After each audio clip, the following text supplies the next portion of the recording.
Bienvenue dans notre magazine, mais avant de vous présenter notre invité et nos éditorialistes, voyons le sommaire de cette émission. Nous analyserons le tirage au sort du CHAN 2016 au Rwanda. Les groupes sont connus. Bilan du deuxième tour des éliminatoires de la Coupe du Monde 2018. Nous passerons en revue les chapeaux qui ont été constitués.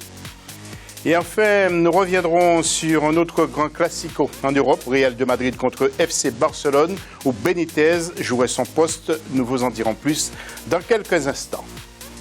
Notre invité, Morley Sylla, ancien défenseur de la sélection de Guinée, le Syli national. Bonsoir, monsieur Morley Sylla. Bonsoir. Nous avons nos éditorialistes qui sont avec nous, les habitués, Sami Mochtabi. Bonsoir José, bonsoir à tous. Et puis monsieur Mohamed Traoré. Bonsoir à tous. La question de l'AFC, que retenez-vous du deuxième tour des éliminatoires de la Coupe du Monde 2018 en Russie? Vos réponses sur nos réseaux sociaux, mossi@africa24tv.com. Tirage au sort du CHAN et le Rwanda dans le groupe de la mort, c'est à la une de ce magazine. Le tirage au sort de la 4e édition de la phase finale du championnat d'Afrique des Nations, le CHAN 2016, a eu lieu le dimanche 15 novembre 2015 à Kigali, au Rwanda. Les 16 pays qualifiés ont été répartis en 4 poules, un décryptage des forces et faiblesses des différents groupes avec Birama Saounera. À l'issue du tirage au sort effectué le 15 novembre 2015 dans la capitale rwandaise, Kigali, les 16 sélections qualifiées au championnat d'Afrique des Nations 2016 ont été réparties en 4 groupes. Le Rwanda évoluera dans le groupe A à côté du Gabon, du Maroc et de la Côte d'Ivoire. Dans le groupe B, on retrouve la République démocratique du Congo, vainqueur de la première édition en 2009. Les Léopards devront faire face aux Angolais finalistes malheureux en 2011, aux Lions indomptables du Cameroun et de la sélection de l'Éthiopie. Des groupes qui sont équilibrés selon les spécialistes du football africain. Si on prend le groupe A, on peut dire que la Côte d'Ivoire et le Maroc peuvent vraiment tirer leur marron du feu. Mais attention également aux Panthères, d'abord, une formation assez homogène. Mais l'équipe organisatrice, à savoir le Rwanda, peut toujours bénéficier du soutien de ce public et cela joue énormément dans ce genre de compétition. Pour ce qui est de la poule B, il va sans dire que la RDC et le Cameroun ne pas permettre de faveur de pronostic. Mais attention, les antilopes Walia, l'équipe nationale d'Éthiopie, qui est une formation qui est constituée essentiellement des joueurs évoluant sur place dans le championnat. Vainqueur de la deuxième édition en 2011, la Tunisie a été placée dans le groupe C en compagnie du Nigeria, du Niger et de la Guinée qui pour la première fois va prendre part à une phase finale du CHAN.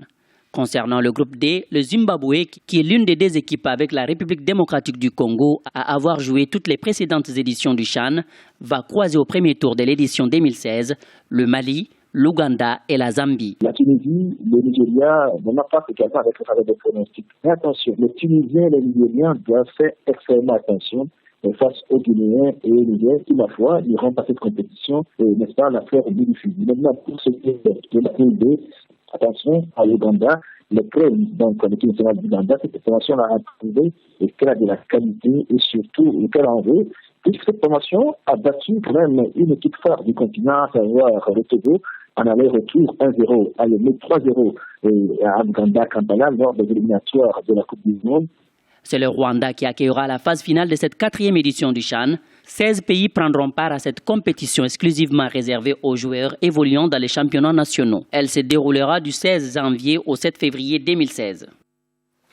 Avant de retrouver Morley Sylla pour nous parler de la Guinée, justement, qui va participer à ce CHAN, nous allons analyser les tableaux. Tout d'abord, le groupe A en compagnie de Sami. Sami, il y a le Rwanda, le Gabon, le Maroc et la Côte d'Ivoire. Ça tombe bien parce que vous êtes marocain et Sami, alors, nous allons voir les tableaux et puis en même temps, vous allez nous dire ce que vous pensez de ce groupe A. Oui, c'est un groupe très homogène, moi je trouve, parce que si c'était une CAN par exemple, là oui, on aurait tous les gros joueurs, tout le Gabon aussi. Là sincèrement, je pense que le Maroc avec son championnat semi-professionnel a quand même un gros groupe de joueurs, une grosse densité de joueurs de qualité, et c'est le principe du CHAN, c'est exploiter les joueurs locaux. La Côte d'Ivoire, on connaît l'équipe nationale avec tous les joueurs qui jouent à l'étranger. Le championnat national, on a eu le CW Sport depuis 3-4 ans qui a fait des résultats. pas, voilà, il y a une différence entre l'équipe du CHAN et l'équipe de la CAN. Donc je verrais bien le Maroc favori de ce groupe avec son championnat qui est quand même assez relevé. Et nous allons revoir le tableau avec le groupe B que va nous analyser le Malien, M. Mohamed Traoré. Oui, dans ce groupe-là, c'est surtout la RD Congo qui est favorite pour moi parce que c'est une équipe qui a déjà remporté cette CAN, donc elle a une expérience dans la compétition, mais surtout c'est une équipe qui a des clubs qui sont très compétitifs. On a vu que alors, le TP... on rappelle quand même que pour le groupe B, il y a le Congo, la RDC, donc il y a l'Angola, le Cameroun et l'Éthiopie. Tout à l'heure, nous verrons le groupe C, le groupe D tout à l'heure, mais nous allons continuer. C'est un groupe moins homogène que l'autre, par exemple. On a la RDC et les autres sont dans le surtout le petit poussé, ça serait l'Éthiopie. Oui, le groupe C maintenant, justement, que nous allons voir, la Tunisie, le Nigeria, le Niger et la Guinée. La Tunisie qui remonte quand même, qui revient sur la scène internationale. On va voir le tableau d'ailleurs. Si on se base sur le football de club, même constat, dans ce groupe, la Tunisie est largement devant. Je verrai la Guinée en deuxième position, parce que je trouve que le championnat guinéen est plus relevé que le championnat nigérien et nigérian. C'est difficile. Donc oui, je dirais plutôt Tunisie et Guinée en favori de ce groupe. Oui, le groupe D maintenant, et ça tombe bien, le Mali avec le Zimbabwe, l'Ouganda et la Zambie. Mohamed, je ne l'ai pas fait exprès. On va voir les tableaux. Le Mali, vous sentez que le Mali peut être un favori? Mali favori, oui. Mali favori, c'est tout à fait logique.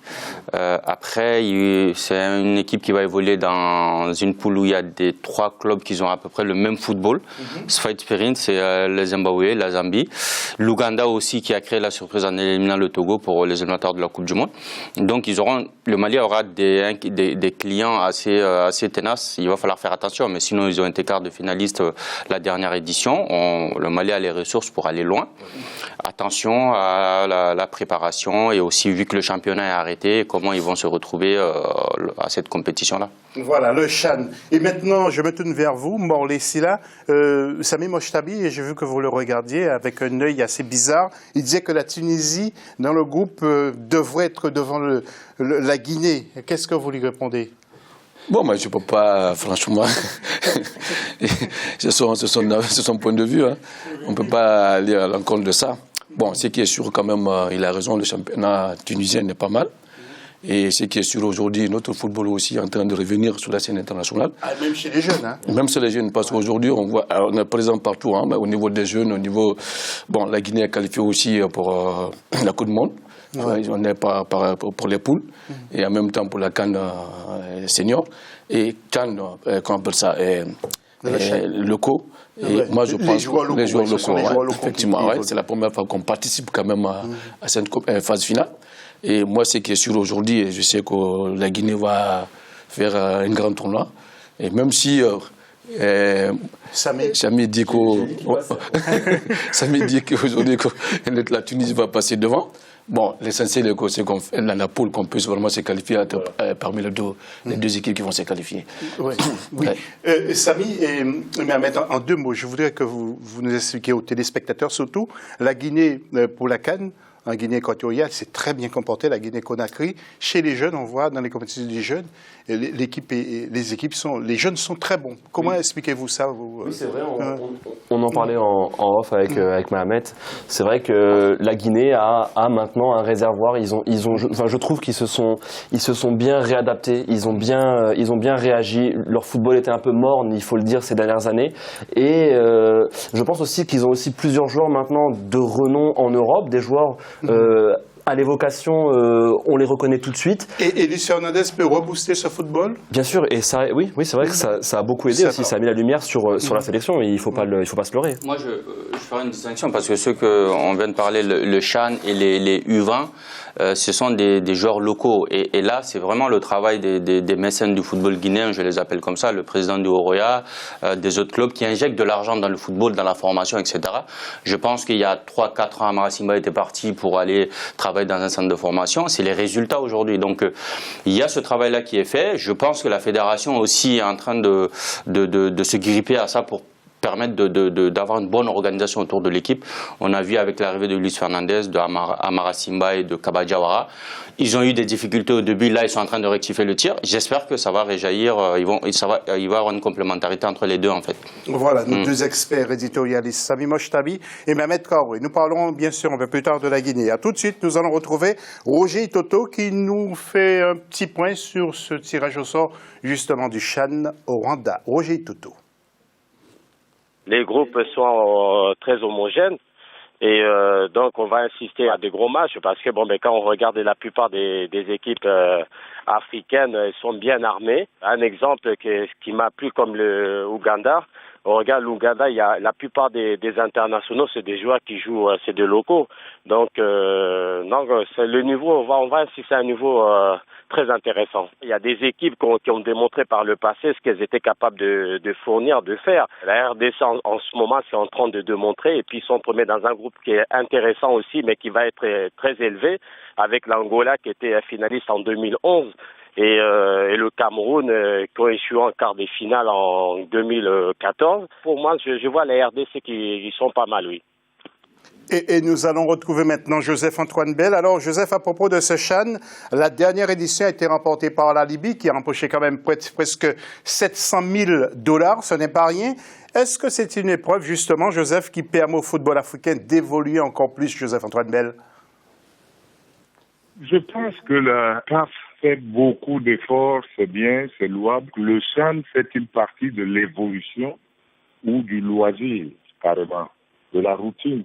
Le CHAN ne peut pas faire partie de l'évolution parce que le CHAN est réservé aux joueurs locaux, mais qui sont adultes, qui ont l'âge des joueurs de l'équipe A, qui leur est ouverte autant qu'à tout le monde. Donc, les moins de 23, les moins de 20, les moins de 19, les moins de 17, moins de 15 et tout cela, ça fait partie de l'évolution parce que à ces âges-là, on n'est pas footballeur accompli et on est susceptible d'évoluer encore. Alors que le CHAN s'adresse à des footballeurs accomplis qui ont l'âge de ceux qui jouent en équipe A. On peut organiser le CHAN comme entretien des joueurs restés au pays, mais ces joueurs-là, l'équipe nationale A leur est ouverte et donc de jouer le CHAN, une compétition qui leur est totalement réservée, ne peut pas permettre de progression parce que dans tous les cas, là-dedans, même s'il y a des garçons qui pourraient éventuellement progresser, leur progrès ne vient pas en rencontrant des joueurs qui leur sont inférieurs.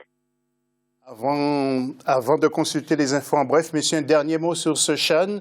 Vous attendez beaucoup de passion de cette organisation, de cette épreuve, justement, au Rwanda. Je sens que ça va être un superbe CHAN. Morley. Moi, je pense que ça va être un super CHAN. Et du moment que, franchement, aujourd'hui, le football africain est en train d'évoluer, il faut reconnaître, il y a une autre progression dans l'évolution du football africain. Et même, je viens de dire tout à l'heure, notre Mohamed et l'autre, bon, quand on parle de la Guinée qui était vraiment dans le confin là-bas, là, comme Mohamed souvent aime me dire que la Guinée, effectivement, aujourd'hui, il y a l'arrivée de Messin dans le football guinéen qui a permis qu'aujourd'hui, qu'on vraiment on se retrouve à tous les niveaux dans le football africain et le niveau mondial. On va en parler tout à l'heure. Ouais. Mais c'est 30 secondes, il vous reste pour nous dire un peu ce que vous apportez comme conclusion, Samy. Je trouve que c'est un tournoi qui se bonifie. C'est une très bonne idée, je trouve, à la base, parce que ça permet, on sait que beaucoup de joueurs africains se sont expatriés dans les plus grands championnats européens, donc ça permet de découvrir d'autres talents. Et j'aime bien ce petit côté laboratoire qui permet aussi aux sélectionneurs de l'équipe A de voir des talents qu'il n'a pas l'occasion de voir autrement. Et parfois, c'est une passerelle pour l'équipe A et pour jouer la vraie CAN. Monsieur Samy, Monsieur Mam, vous êtes de la même taille, vous vous ressemblez d'ailleurs aussi. Très belle. Moi, j'ai toujours défendu cette compétition-là. Je le défendrai toujours. Un exemple concret, grâce à cette compétition, il y a des joueurs maliens qui ont été repérés, qui ont été champions d'Afrique avec le TP Mazembe cette année. Si cette compétition n'existait pas, ils n'allaient pas aller jouer au Congo. Donc rien que par rapport à ça, ça permet à des autres joueurs d'un autre pays d'aller dans d'autres pays pour être semi-professionnels au moins et gagner leur vie. Et c'est le plus important pour moi. que d'autres considérations. Merci Mohamed. Et puis quelques infos en bref pour conclure cette première partie. La finale allée de la Coupe de la Confédération a vu un match nul entre Orlando Pirates et l'équipe donc de l'Étoile sportive du Sahel. Le match retour aura lieu le 29 novembre en terre tunisienne. Et puis le ministère des Sports du Cameroun a validé finalement les élections à la FECAFOOT. Donc les premières élections ont été confirmées. Puis l'Africa Sport remporte la 36e édition de la Supercoupe Félix Houphouët-Boigny en battant l'AS Tanda 1-0 au stade de Yamoussoukro. Et ça juge sa 12e Supercoupe Félix Houphouët-Boigny. Sachez bien que le championnat ivoirien va démarrer ce samedi 26 novembre. C'est la fin de la première partie de cette émission. On se retrouve tout à l'heure où nous parlerons des éliminatoires du mondial pour la Russie, zone Afrique. Et nous ferons aussi un focus sur la Guinée-Conakry. À tout à l'heure.